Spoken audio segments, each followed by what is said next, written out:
O2 Detroit Pistons podcast, The Pistons Pulse, co-hosted by me, Bryce Simon of Motor City Hoops, a former D1 Hooper and current teacher, husband, and father of 3 amazing kids. And I'm Omari Sankofa II, Pistons beat writer for the Detroit Free Press. And of course, we're always blessed to be joined by our producer, Wes Davenport. If you are not listening to Wes and Blake Silverman over on the Pin Down on the Detroit Bad Boys YouTube channel, you absolutely should be. Make sure you're reading Omari Sankofa II, O2, on the Detroit Free Press. And while content's been a little slow, make sure you get subscribed to the Motor City Hoops Substack. Absolutely free. There will be content essentially every day once the season gets going over there. And I think I have some new contributors that are coming on throughout the season. So YouTube user says, interesting recording time. Listen, guys, it's the fall. I'm coaching football right now. All 3 of my kids are in sports. So like, for example, tonight, our youngest son has a flag football game. The oldest son has flag football practice. I have football practice. Like I told O2 and Wes, I said, hey, for a few weeks here, maybe a couple weeks, unless we go on a Sunday, we may need to go in the morning before school. So if you're with us, hopefully you're not stuck in traffic. Maybe you're sitting at the office with a nice cup of coffee before your boss comes in or whatever you're doing. If you're listening after, obviously we appreciate you, but there might be a few of these O2 over the next few weeks. Yeah. And I feel like we kind of fall into this routine every year. The one thing we cut out after our first year on the pod was like, we can't do like the super late ones, like 11 p.m. or 10:30 or whatever. Like that was just the one thing we cut off. Like I'll happily wake up at 7 a.m. for a 7:30 pod. Like who doesn't want the Pistons Post in the morning? I want the Pistons Post in the morning. You want the Pistons Post in the morning. The people want the Pistons Post in the morning. That's right. Like hopefully, I mean, if you listen, I already worked out this morning. And I was listening to a podcast. Now, unfortunately, it was an 0-2, the world is ending Chiefs podcast for me, but hopefully we are in the ears of some Pistons fans out there taking a morning walk, maybe getting an exercise in. 1 here says good morning. He's on his way into work. So a little bit different schedule. And I'm with you. Listen, Sam made me record after playoff games last year, and that was a grind. I was exhausted by the end of the playoffs because some of those games would end so late, and then we'd record and it's an hour and a half and all of that. YouTube user says he is at work. So yeah, if you're with us this morning, thank you so much. We appreciate you. Let us know where you're listening from. I think our good friend Keith Smith over on their podcast, The Front Office Show, they say you do the little trick where you put you put something around your ear or whatever, kind of tuck it in and listen at work. Who's really doing anything at 7:30 at work, right? Like we're just chilling here to start the day, right? No, I'm sure you guys are all grinding. We appreciate you very much. So let's get into this O2. We're going to talk, like Wes gave us some, I don't want to say superlatives. They're more like category predictions, but it's not like who was number 1 or anything like that. But before we do that, let's just get an opinion, update, whatever on Malik Beasley and that situation with the Pistons. Anything you have? And then after you kind of get that out, we can talk about, do we think he fits on this roster? Would he make sense on the roster? Anything like that? Yeah. So for those who missed it, over the weekend, I wrote about Malik Beasley's situation and not necessarily new info in there, but more so, just up to date. Here's where the situation is. And obviously he's under federal investigation. He's not the target, but the subject, which means there's still a risk of prosecution. And then there's the NBA investigation as well, which is in its final stages. So we'll see when these scenarios resolve. But long story short, it's just highly unlikely he signs with the Pistons or any other team until those investigations resolve. When I publish a story, like I feel like most people get it, but it seemed like some people were still kind of confused, like why, like just sign them now, or, this doesn't make any sense. But it's just random example. Let's say some trade goes down, like at the last minute, like Cat and Julius Randle last year. Let's say a useful player sent to a team that for whatever reason, like, they want to send them back out. If you're the Pistons, you have a roster spot, you could be in that conversation. If you're the Pistons and you sign a player, obviously you can't. And then you also carry the risk of, okay, well, that player is now in a scenario where he can't play. And, then you use that roster spot and you kind of jammed yourself in a corner or moved yourself for opportunities for no real reason at all. So long story short, I think once Beasley's investigations resolve, that's when we'll begin to see some movement. But until then, it's just going to be not a stalemate, but it's just going to be on ice, essentially, until he can move forward with his own career. Yeah. So as M. Wesley says, like, do you get the feeling that Pistons or any team would be willing to risk signing Beasley before it's officially resolved? And my answer is more than likely no. I mean, unless you have a very high degree of confidence that nothing's going to come from it, which you probably wouldn't get until it's officially resolved. No, like there's just no reason to risk it. And if you're the Pistons, like you don't need to work Beasley into your system. You had him all of last year. Like you know exactly what he's going to do, how he's going to fit. So yeah, I think it's just easier for all parties just to allow this to be in the past before you move forward. I don't think Beasley wants to be in a scenario where, he's reporting to camp and kind of dealing with all this, with these investigations lingering in the background. It's just, I talked to his lawyer. The expectation is that it's not going to be any movement until after the fact. I do want to talk a little bit more about this, and then we'll get into the rest of the episode. But real quick, M. Wesley also asked, what time is it where Sam lives? Omari, what time do you think it is where Sam Vecini lives? I'm going to guess between 6 and 9 p.m. Close. It's 9:40 p.m. So 9:40 p.m. Yeah, I usually, Sam and I, if we need to conversate, we have a little bit of time when I first wake up in the morning before he goes to bed. And then it seems like he's waking up, mid-afternoon my time. So, and then Will J, what up? Though fellas, catching a live show on the way to work. I love it. So again, if you're with us live this morning, a little bit different recording time. Let us know where you're listening from. Obviously, drop questions in the comments. The outline is full in terms of we have a full episode for you, but it's definitely this episode, probably next week as well, O2, are a couple episodes where we can take questions, right? So if you have something that you've asked in the past that we haven't got to, or you got, some lingering question you want to get out there, throw it in the chat. And I feel like this is the type of episode we can get to that. Here's what I want to ask. Let's say everything moves past. It's all in the up and up. Malik Beasley's going to play in the NBA, et cetera, et cetera, et cetera. Do you see the path for Malik Beasley making sense on this roster? Because my short answer is yes, and I'll expand on that. But I do feel like I've seen some Pistons fans question the rotation and the minutes and how does it all play out? Do you think it's a no? Where are you on the scale of they should bring in Malik Beasley if everything is clear and they're able to do so? Yeah, I mean, if the question is purely, does he fit and does he help the team?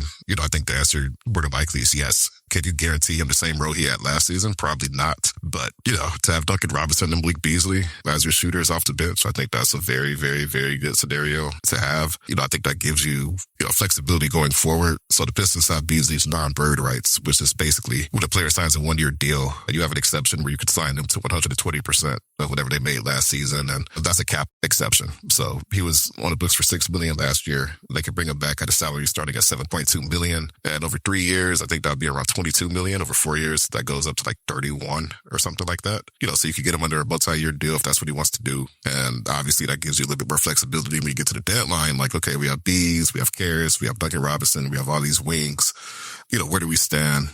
Under any moves we can make to, flesh out the rest of our roster. Because if you sign Beasley, then that's a team that I think skews small. And they already skew small, I think, in some ways. I think they got bigger on the wing, but, they're pretty much the same at the, forward and center positions. So long story short, like, I think Bees helps you on the court, from a salary standpoint. Like, you're still getting him on an absolute steal of a salary. That's $7.2 million. And that opens up options down the line. So I think for a variety of reasons, like, that would still make sense for the Pistons. And just so everybody's aware, because some people may reference or go back to the contract offer that was out there, like essentially the day this all initially came out. Remember, that was going to be a contract given to Malik Beasley with the non-tax MLE, not his non-bird rights. So the numbers that Omari just threw at you guys was his non-bird rights numbers, which is, I think, 120% of the previous year. So he's on $6 million last year. That's at 7.2. I assume I think it's 5% or 8. I don't remember exactly. It's 5%. Raises. 5% raises for that type of contract. So however that projects out over 2 years, 3 years, whatever you want to do. But that's why that 3-year deal comes in at a number lower than whatever. It would have been a 4-year. I think it would have been 3 years, $42 million. 42. Because the non-tax MLE was roughly 14, whatever. So just so it's clear for people, they understand why that number would not be on the even if Malik Beasley is like, hey, he's clear. He had nothing to do with it. Everything's on the up and up. Detroit does not have they don't have the means to give him that number anymore. It's the number that you outlined. I just want to make sure everybody understood why to make sure that's clear. Yeah. And because there are really no other exceptions around the league that, could be used in that boat, the Pistons, I think Brooklyn may still have some cap space. Like, I don't necessarily see them shelling out for Malik Beasley, given that 2/3 of their roster is guards. They just traded for another young guy. Like, listen to more. I love Kobe Buffkin. You won't find a bigger Kobe Buffkin fan, but I'm like, I love Kobe Buffkin too. What are we doing right now? You know what I mean? So. Yeah. Runa says, if Beasley signs a 1-year contract, do we get his bird rights next year? I believe yes. I think you could have non-consecutive 1-year deals to activate that, and we could double check, but I am pretty sure. I am texting Keith Smith right now. He lives on the East Coast, so he may be awake. So if he texts me back, this is one that I am not sure about, Aruna. So this is a great question. I'm texting Keith. I'll text another cap guy as well. I'm pretty sure non-consecutive 1-year deals could work. They just count the actual time you're with the roster, not necessarily the deal itself. The length of the contract. So we can, we'll definitely verify that. Don't want to put false information out there, but assuming that you can do that, then obviously that creates a scenario where basically Bees does exactly what he did last year. Sign a 1-year, $7.2 million contract, hit the market next summer. Now Pistons have your bird rights because you were there for 2 years. Which is very important for him in terms of the amount of money that they could give him. Exactly. And of course, that would enable the Pistons to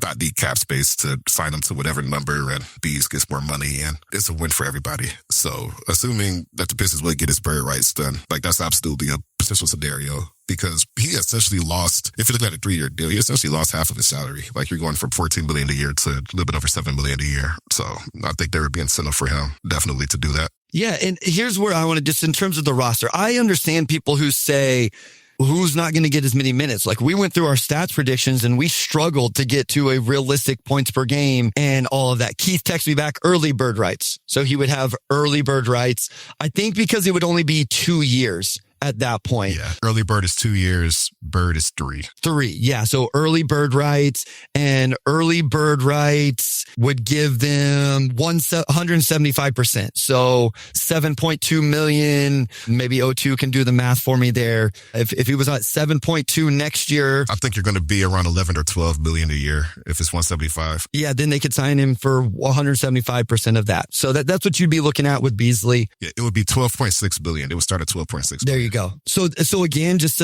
for comparison's sakes, that's a few million less.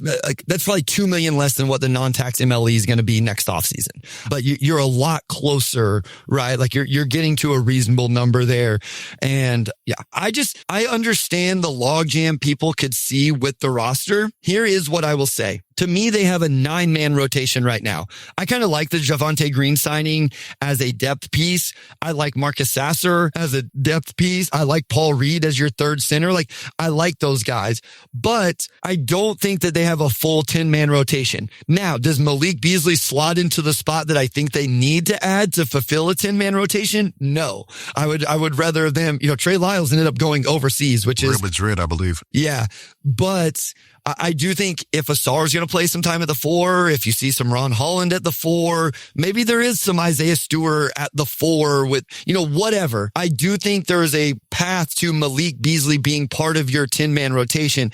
And here's the other thing I'll say. How good do you feel about the floor spacing on this team in any game that Duncan Robinson doesn't play O2? To me, it could be a little scary. Like, Jaden Ivey shot 40. We're big Jaden Ivey fans here, but it's not the same level of gravity. Karis LeVert shoots the ball well sometimes. It's not the same level of gravity. If, even Sasser, it's more on the ball 3-point shooting. Tobias, not super high volume. So my thing is, like, is it the worst thing to make sure you have 2 of those guys? So that way in a game where one of them doesn't play, you at least have the other one. So just something to think about there. Yeah, I mean, Duncan Robinson's elite. Bees is elite. Back to your question of if they lose Duncan Robinson for some time, how confident do you feel about their spacing? It's not really at all, because you're at that point hoping on internal improvement, which could work. That's fair. There could be, sure. But I still think you need just like that absolute knockdown off ball threat. And like, even if J.I. maintains 40%, even if Kate gets to like 37, like, you still need somebody in that Beasley or Duncan Robinson type role, I believe. So yeah, that's another reason. Like, you don't necessarily want Duncan Robinson single-handedly anchoring your spacing next season. Because keep in mind, they lost Tim Hardaway Jr. as well. So that's 2 vets last year that, are not here this year, and you've got to replace those shots somehow. So real quick, Harry Moreau asked, this is from Order of the Blazing Horse. Make sure you're checking out their pod. What up, though? What was his next closest successful season? Harry, let me know. Are you talking about Beasley, like in terms of his 3-point shooting, or let me know exactly what you're asking there? Cause I want to make sure we answer that correctly. YouTube user says, I have an Excel sheet that gets Cade, Ivy, Asar 30 plus minutes and all the other guards at around 20. All the lineups make logical sense as well. This is a 10-man rotation with Beasley. Interesting. So again, I think it's doable. Harry says yes. So looking at Malik's 3-point shooting seasons, I will wait and go to 2021 with Minnesota, because anything before that, the volume wasn't there.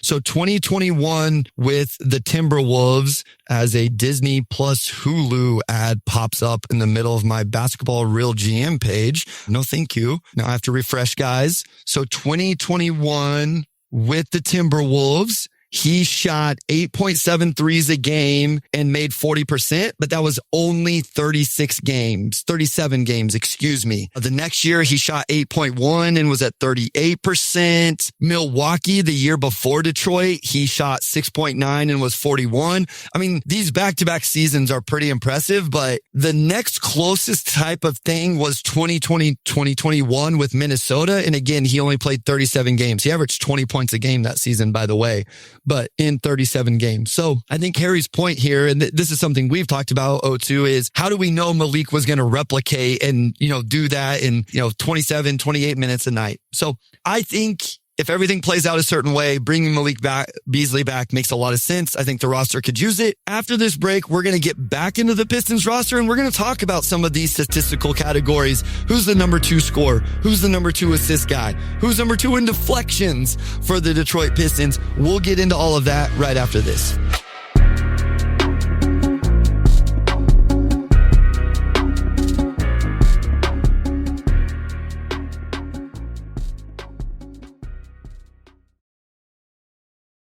Okay, so we're back from segment 2, and we're just going to do a category leaders segment. I think we could realistically guess who's going to lead the Pistons in various categories last year. I'll put good money on Cade, leading them in points and assists. I'll put good money on Jalen Duren, leading them in rebounds. But we can debate the number 2s, and I think that's really kind of long-term for this ongoing get the Pistons back to the finals project. The number 2s are obviously going to be a really, really, really big part of that. So we could start off with number 2 for points per game. Bryce, I'm assuming you have Cade leading them next season. So with that, who would be your number 2? Yeah, I mean, we did our point, our predictions episode. I don't have a hot take here, guys. I mean, I've long said I thought there's that Cade Cunningham might be the best player on the Pistons championship team, and he may not be the leading scorer. I'm slowly having to backtrack on that. It looks like that may not be the case. I think there's a world where it's closer to Cade averages 24 and the number 2 guy averages 23 or something like that. But the scoring may stay higher than what I thought, the first few years of his career. So no hot takes from me. The number 2 scorer. So for reference for Pistons fans, last season, J.I. was at 17.6 before he got hurt. Beasley ended up at 16. Tobias was 4th on this team in the regular season at 13.7. I just don't know that there's a ton of competition here. I think it's going to be Jaden Ivey. And even if my thing, O2, is even if Jaden Ivey doesn't take the jump that we kind of predicted on our stats prediction episode, I still think he's the second leading scorer. Even if J.I.'s at 15 or 16, is there anybody else we see averaging 15 or 16? It's not Tobias. I don't think Asar takes that type of jump. I guess maybe some people could think Duren, but Duren's probably not playing 30 minutes a night because you got to play Isaiah Stewart. So I pretty solidly, confidently say Jaden Ivey here. Yeah, I also say Jaden Ivey, 17.6 points per game last season. And like you said, that's more or less unchallenged on this team. If we're even talking guys who I think could crack 18 per game within the next few seasons, honestly, my next guest for this roster would probably be a guy like Ron, who's got a little bit more, I think, on-ball creation juice. That's YouTube users. Ron is the second leading scorer if something insane happens. If we're talking about capability, then yeah, I certainly think if all goes well for Ron and he's getting downhill and getting to the line, there's the outcome for him where he's averaging 20 points per game, but the minutes more than likely will not be there next season for that. And yeah, J.I. is just the easy guess here.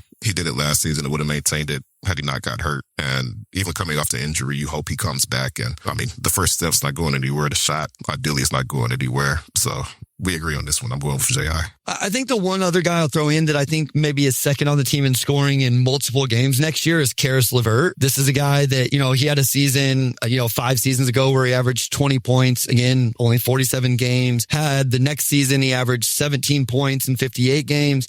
Now, he hasn't hit that recently. Last year in his 26 games with Atlanta, he was just under 15 points per game. If that role is bigger, I think that only happens if we don't see some of the young guys fulfilling the role in the necessary way.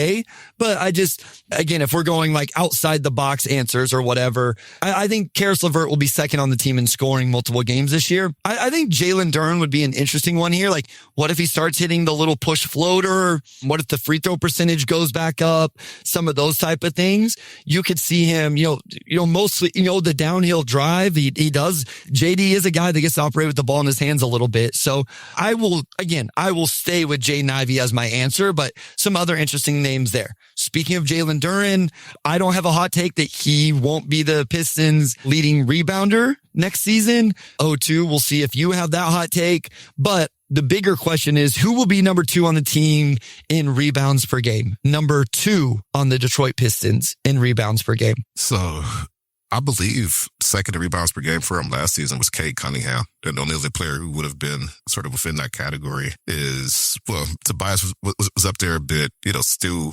it's more so a minutes thing with him. Why I think he was, between 5 and 6 or 6 and 7 around there. But I'm going to go with Cade.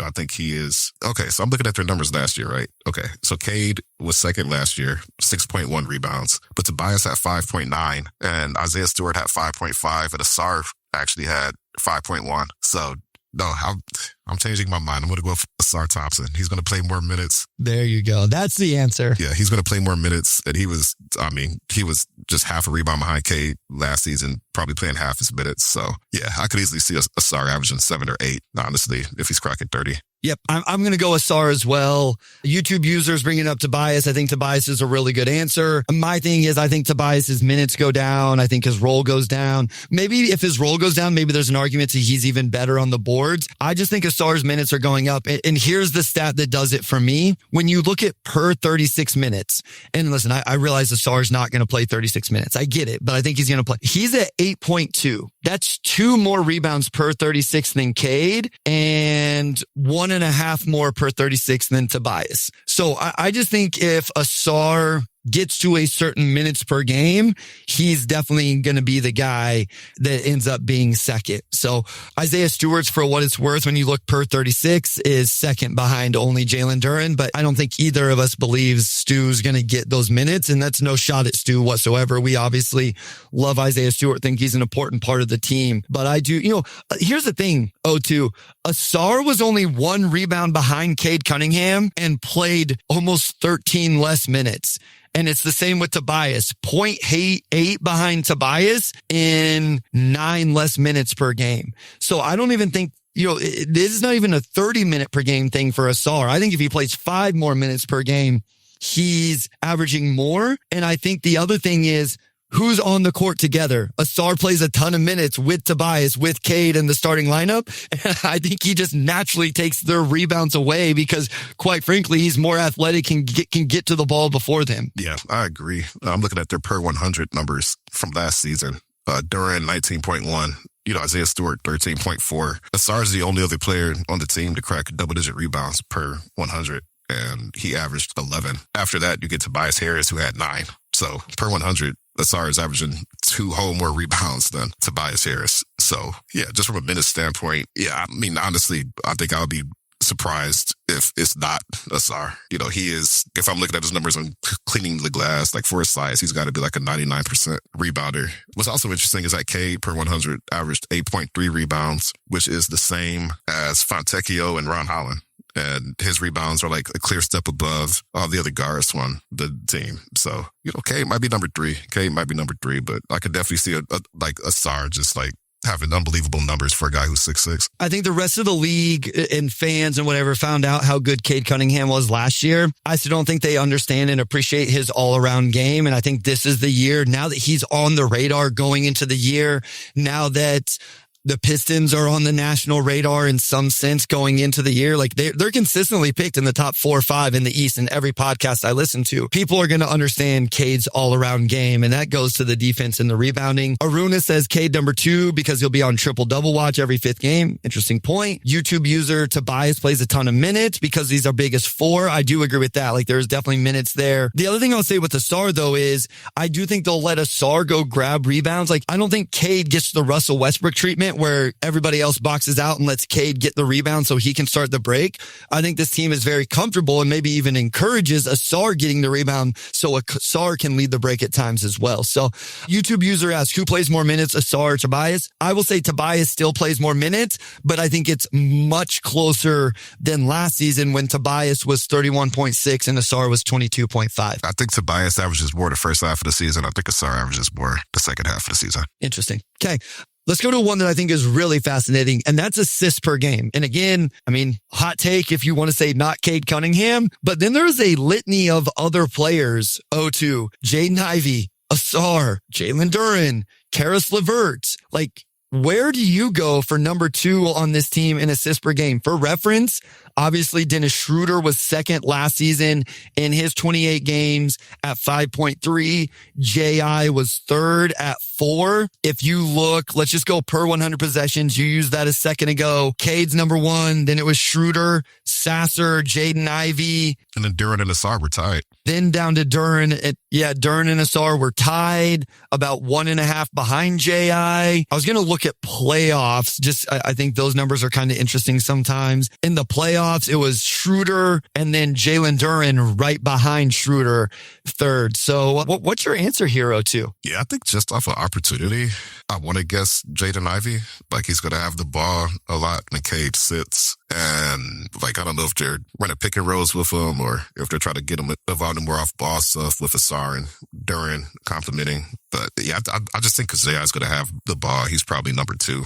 If you told me a year from now that Duren or Asar managed to pull it off, I don't think I'd be very shocked. But to me, that would also point to a intentional effort by the coaching staff to put those guys in more playmaking positions, whether that's Duren working off the elbow or Asar in transition, maybe getting like even some lead ball handling reps. So there's some flexibility here, but I think long story short is that J.I. is the de facto backup point guard on his team, even though there's still a good chance he starts. And that just feels like the safe guess. Yeah, I think I'll go Ivy as well with the caveat that I would not be surprised if it's Jalen Duren. Again, I don't know that we always talk about how much they utilize Jalen Duren at the top of the key. They throw him the ball at the top of the key. I've done video breakdowns on this.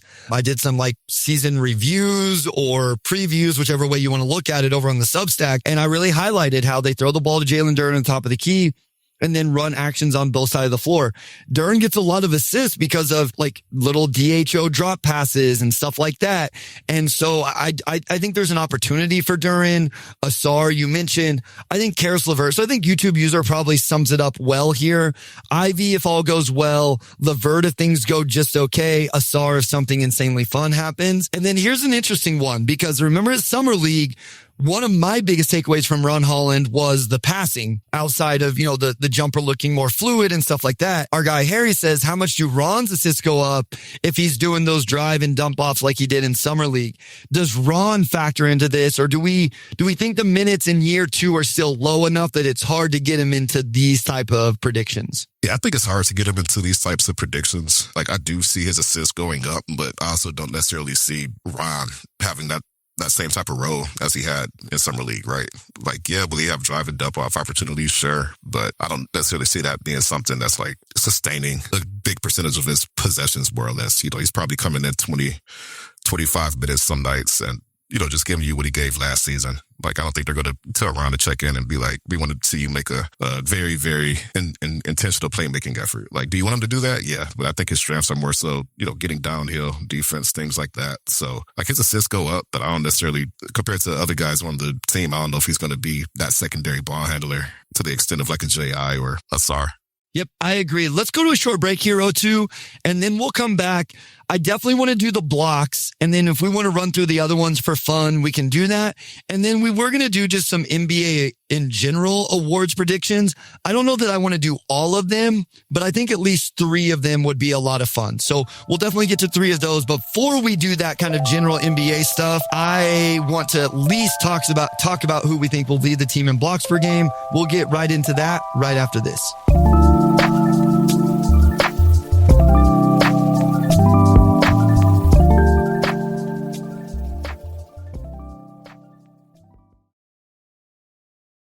All right, we are back with segment 3, and we're going to get into who leads the team in blocks per game next season, which is a bit of an interesting debate. So personally, I'm going to stick with Isaiah Stewart. He led them last season with 1.4 blocks. Duren was right behind him with 1.1. And then nobody else cracked a full block per game. Assuming the minutes stay steady, you're probably clocking in at about 1.5 blocks again if you're Isaiah Stewart. But of course, Duren could take a step forward in that category. And then maybe there's an argument for Ausar as a dark horse as well.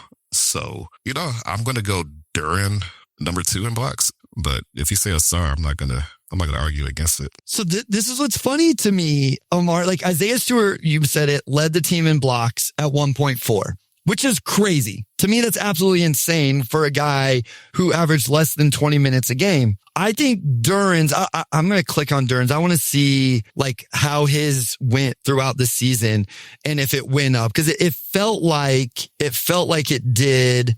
Oh, this isn't going to do it because it doesn't give blocks per game. It just gives it total, which then let me see if I can do the game logs. But I feel like for Duren, we saw an increase throughout the season. So, and then here's do you really want to bet against Ausar potentially doing it? Right? Yeah. I wouldn't bet against him doing it. Duren's really didn't. He was at 1.1 from the calendar year on. So, man, you know what? I'm going to go out on a limb. I think Ausar Thompson is a all NBA caliber defender. I'm going to say Ausar Thompson. 0-2. I'm going to say Ausar Thompson. Let's have some fun here early on a Tuesday morning. A little bit of spice. Okay. I like that. I'm going to say Ausar Thompson leads the team in blocks. I don't think Duren would be too far behind. I think Cade Cunningham is a fun conversation as well. He was behind. Stewart only played the 1 game. He was barely behind Jalen Duren. I don't think Cade can do it for a full season. I did predict that he would average 1 block, but I don't think he's going to lead the team. Yeah. What was the per 100 if we look at blocks last year? Stu's numbers are silly, man. Oh my God. Stu was like far and away number 1 with 3.4 blocks per 100 possessions. And then our guy, Paul Reed, man. And then Paul Reed at 2.7. And then Duren at 2.1. And then Ausar at 1.4. So what's interesting is that Ausar is at 1.4 and Tobias was at 1.2. And then Cade was at 1. Okay, hold on real quick. I love Tobias. I can't stand the way the NBA stats their blocks though. Cause I would guess half of Tobias's blocks are not when his hands are above his head. He gets a block stat when he digs at the ball, but it's just like, if it's a shot attempt, and I don't know exactly what the criteria is, but I only realized this from watching games so much on Synergy now. I almost never watch games live just for time purposes, but a lot of his are like a player has left the air. And I guess in regards to that, that's a block, right? The player's in the air, they're going for a shot. Tobias's are just fascinating because very rarely are they actually where his hands are above his head. And that's why stocks in some ways to me are just useful because there are scenarios where what counts as a block is like a little bit up for debate. Like definitely watching games live, like sometimes I'll see guys, I'm like, well, he had like 3 steals. And then you check the box score after. It's like, okay, I guess some of those were tracked differently. Like sometimes depending on what happened after the shot, it might just be a missed shot if you're just digging at the ball. But I was surprised to see Ausar and Tobias so close because, just off of eye test and Ausar obviously is the guy who has a little bit more vertical pop. So Aruna says, I want to get to the comments here. Definitely Stu, he doesn't have to worry about foul trouble. That's a fair point, right? So in his 20 minutes a night, he is able to go after as much as he can. And Steven Suggs, could Ausar be in the blocks conversation? Chili says, Cade gonna do it. Love it. YouTube user Duren just doesn't have good enough fundamentals to be a great block man. He had flashy blocks occasionally. And M. Wesley got to get Stu more minutes in the all defensive team love. Yeah, it's going to be tough. The thing with Stu is I think Asar is going to catapult himself into that. And then to get two guys in that conversation, your team defensive rating just has to be really, really good. Again, I think I've referenced this. They're all fully out now. We had Isaiah Stewart just barely outside our top 25 defenders in the NBA. And then we had Asar, I think, at number 16 or something like that. Chili brings up a good point. Asar being point of attack defender makes it harder to get volume blocks. Great point, because, less opportunities as the low man. I think with Asar, though, it's like these transition blocks. He's the guy that can get blocks on the ball that a lot of guys can't. Before we move on, let's go to this. YouTube user says, who leads the team in stocks? So let's just combine the steals and blocks together. Yeah. Asar. Yeah, that's the answer, right?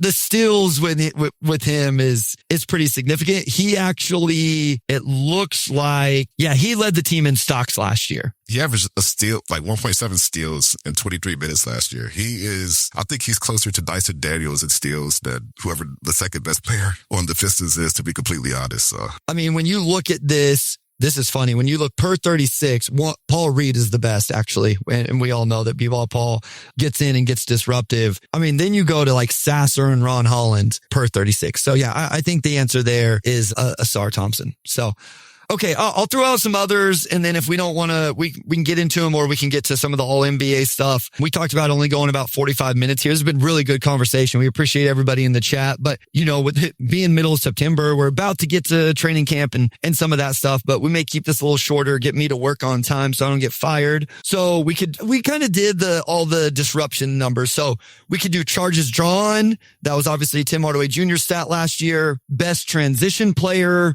Mr. Clutch, or we can go into the NBA awards. In any of those for the Pistons between charges drawn, best transition player, or Mr. Clutch that you have overwhelming thoughts on. I don't really have overwhelming thoughts on charges per game, because to me, that's more like a intentionality stat. And like a lot of guys just aren't necessarily going for charges. So I think that's just a stat that's going to have a lot of variance. Like I couldn't tell you who was number 2 on charges last season, because I'm looking it up. Yeah, because obviously Tim Hardaway Jr. was number 1 because he went from most often. So I don't really have anything on charges drawn. Best transition player, like I'm just going to go with Asar just because I think he has, well, maybe there is some debate there. I would go with Asar just because he is such a weapon in transition. And then Mr. Clutch, like for me, that's just Cade. And I don't even know who number 2 would be.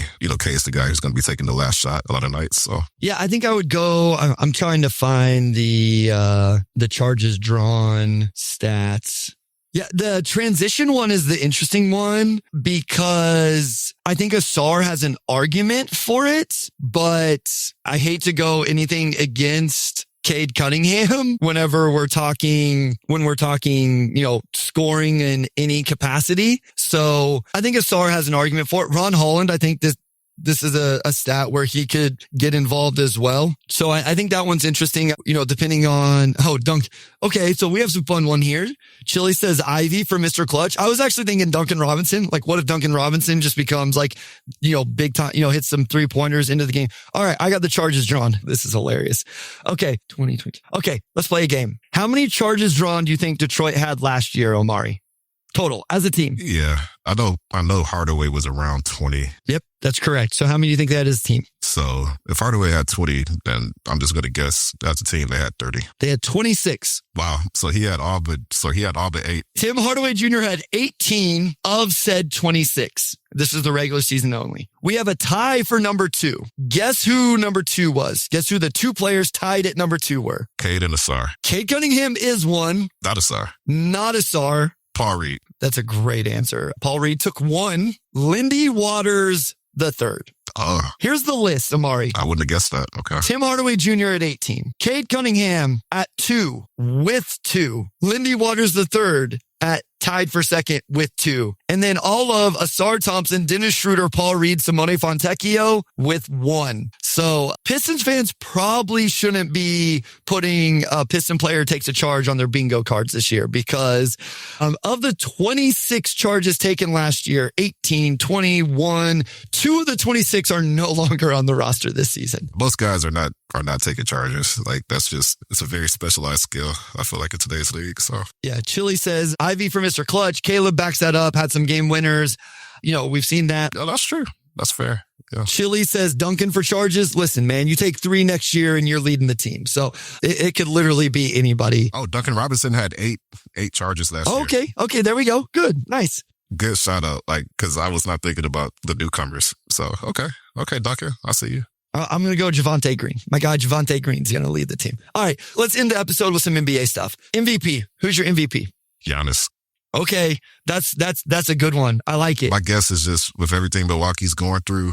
And I think every season he's had, since his last MVP has been MVP caliber. And, unfortunately you're going against absurd seasons by Jokic and Embiid, but Jokic is going to have a voter fatigue issue. I mean, Embiid's a complete wild card as Philly is, and Giannis just feels like a pretty safe choice. I could also see Luka. So I'll go Luka. I like the Giannis call. I'm with you. I feel like the only thing with Jokic is there was a lot of arguments for him last year. If they end up top 2 in the West, I could see that coming back. There was just such a big, I'm also just interesting to see if there's already Thunder fatigue. SGA wins MVP, they win the title. If people are still fans of OKC or if they're already tired of them after one title, especially with how young that team is. So I'll go Luka here. I think Giannis is a really fun call. I don't want to do most improved. That's hard. I think you got to do a little more research for that. DPOY. Who's your defensive player of the year this season? No, that's an interesting one because you can go with the status quo, but games played is that one. Yeah, I could see it's a bit of a dark horse, even though he already has one, but I could see a bounce back season for the Grizzlies because their main issue really has just been health. Interesting. And if they have a bounce back season and they're a true West contender, Jaren just got paid. I could see Jaren going for DPOY again. And I think some of that would just be narrative driven, with all the issues Memphis has had. They were in the limelight and they kind of fell out. I think that'll help his case. But if Atlanta takes a big step forward, you're going to have a Dyson Daniels crowd. So we'll see, but I'm going to go Jaren. Listen, I love Dyson Daniels. He's got to get better at the point of attack for me to buy into that. I will say, though, he is one of my personal board. He is one of my top 10 defenders in the NBA. So I think any one of those 10 guys, obviously not all of them are going to qualify. I mean, I got to look at the top of my board. I think Wemby is the answer here. As Aruna said, Jokic is always preseason MVP. And so you see who's playing well. I kind of agree with that. I understand that. I think Wemby is always the preseason DPOY. And so you see how many games he's going to play. If it's not Wemby, I think Amin Thompson has squarely driven himself into that narrative and conversation. And then I think Mobley and Chet, obviously Mobley, already there. I think Chet, if he played the games, just because if OKC's defense is historically good and he has the games and everybody has decided he's the best defender on that defense, I think there's a real argument for him as well. So last one, rookie of the year. Let's do rookie of the year and then we'll cut it off there. So you have Cooper Flagg in Dallas, Dylan Harper in San Antonio. Obviously he's starting the year, dealing with an injury. Edgecombe in Philly, Ace Bailey in Utah, Trey Johnson in Washington. The guys in New Orleans, there's 17 of them in Brooklyn. And then you can get into the dark horses. Young Hunson in Portland. Who's your rookie of the year? Cooper Flagg. I can't think of a better situation the number one pick has entered. I mean, I just can't. I mean, you're joining a playoff caliber roster from day one. You're Cooper Flagg. You've been the dominant player in your class for a while now. And it just lines up for him to have a monster season. I mean, opportunity, support. He's got everything you would want. So to me, that's his award to lose. My only concern with Cooper, and I don't disagree with you, Mar, because that team's going to win games. They may not win a ton. I don't know how good they'll be, but I don't think they're going to be the bottom of the West, right? Voters hate when rookies lose. Rookies get penalized for that. So correct. More so than ever before. So I think Trey Johnson could put up big numbers in Washington, but they're going to lose. I think Ace Bailey might put up big numbers in Utah, but they're going to lose, right? And so that's what's interesting with the top guys of the draft is especially the top 2 and then even the top 3, depending on health in Philly, those teams are going to win some games. I'm not saying they're going to be lock playoff teams, but those teams are going to win some games. My thing with Cooper is I actually wonder how much they play him out of position because I think his natural position is the 4, and that roster is just very congested. But because of that, he may get to do a little bit more than what you would expect on a team with guys like Anthony Davis. And especially till Kyrie comes back, there may be the ball in his hand. So I think that's probably a good call. I think Dylan Harper's in an interesting situation in San Antonio, again, where it's like Steph Castle's not a great shooter and Jeremy Sohan's not a great shooter. You know, they have some shooting concerns on that team. And, you know, how much can they play these different guys together? I think the dark horse for me is VJ Edgecombe. If Philly wins a little bit and, you know, he's really ingrained in the rotation and really playing minutes, I think he would have a chance there. I mentioned a couple guys that I think are on losing teams, but put up big numbers. Derek Queen, I mean, assuming like health will be a factor with him. Yeah, because he was already injured as well, you know, so. You know, but he's on a team where he could put up big numbers, so I could see him being in that conversation. I just don't know if they're going to have wins, but from a number standpoint, him and Jeremiah Fears, I think, are in pretty good positions. So I don't see them having better seasons than Cooper Flagg, but you know, if you're talking voting, like I can see one or both of those guys being pretty high just off of opportunity. Yeah, just trying to, you know, like you say, you're looking for team, you know, players that maybe the opportunity. It's weird because like the Nets drafted, you know, some of these teams drafted so many guys. It's like even on their own teams, like even Young Hansen with where they took him, but like Klingon's on that roster. I like Edgecombe as a pick. You know, it just seems like they have a lot of guys sort of like in like that 6'4" range. Like just from a lineup standpoint. You're not wrong. You know, they're just kind of interesting. You got Tyrese Maxey. You've got the rookie last year whose name is slipping me. Yeah, Jared McCain, who's coming back from injury. And then VJ Edgecombe and all those guys. Jared McCain and Grimes, depending on what happens. I mean, I think Grimes is going to be on the Sixers, whether it's the QO or something gets done. So we'll see as far as that. But I mean, Knipple could put up, you know, if he really knocks down shots and LaMelo plays and Brandon Miller has a bounce back year off his injury. And they're not just completely trashed. Like they're actually watchable. Yeah. And yeah, like I think there's a world where the Hornets are like flirting with the play-in game if LaMelo plays. Like, listen, I'm not the biggest LaMelo Ball fan in terms of the way he plays, but he's obviously talented. Like, there's a world where in the East that team wins enough games to be relevant in the play-in conversation. And I think there's a world where Knipple plays a bunch of minutes and gets a bunch of really open looks. So you're right. It's Cooper. It's going to be the narrative to start the year, and it's hard to break those narratives sometimes. And then there's a bunch of names after that. So I have one more dark horse.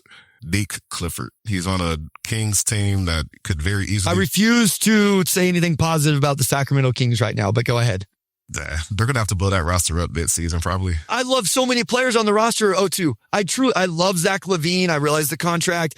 I love Keegan Murray. I love Keon Ellis. I love Malik Monk. I love Nick Clifford. Sabonis is interesting. The roster makes zero sense to me, though. And like, if it clicks, maybe Nick Clifford doesn't get the minutes, but you know, if it doesn't click and you're like, okay, it's fire sale time. And Nick Clifford's getting a lot of minutes through the back half of the season. It always seems like there's a guard every single year. Older player too. Older player too. It just always seems like every year there's a guard who just catches everybody by surprise. And like Nick Clifford, I think, checks those boxes for me. So in that same vein, I think Cedric Howard's worth mentioning just because, Chili, I think we're out of like the true rookie of the year conversation and just. No, he's not winning rookie of the year. No. Yeah, just like rookies who may like make all rookie team and stuff. I think Cedric Howard is another one just because Memphis seems to do a good job with those guys. So, all right, I got to go to work, but great conversation this morning, O2. Sometimes I go into these ones. I'm like, man, are we going to get 45 minutes out of this or are we going to be scrambling? I had a question I was going to ask you just in case, like to make sure we got there. Hopefully you guys enjoyed it. Thank you for joining us this morning. If you're listening after the fact, please rate, subscribe, help us continue to grow. I know things are slow right now, but the build-up is about to start to happen here. Make sure you're listening to Wes and Blake over on the Pin Down. Make sure you're reading Amari on the Detroit Free Press. And again, make sure you subscribe to the Motor City Hoops Substack. More content going to start coming probably in the next couple of weeks. Again, I have multiple content creators over there that will be putting out multiple different things. My guy Harry from Order of the Blazing Horse. A couple other people I think are going to start putting some stuff out as well. So make sure you subscribe. Fully free. Always will be. Otherwise, hope everybody has a great week. And O2, take it away, my guy. Big thanks to our audio producer, Robin Chan. Big thanks to our editor-in-chief, Nicole Avery Nichols. And big shout out to Wes Davenport, as always. And we'll talk to you all next week.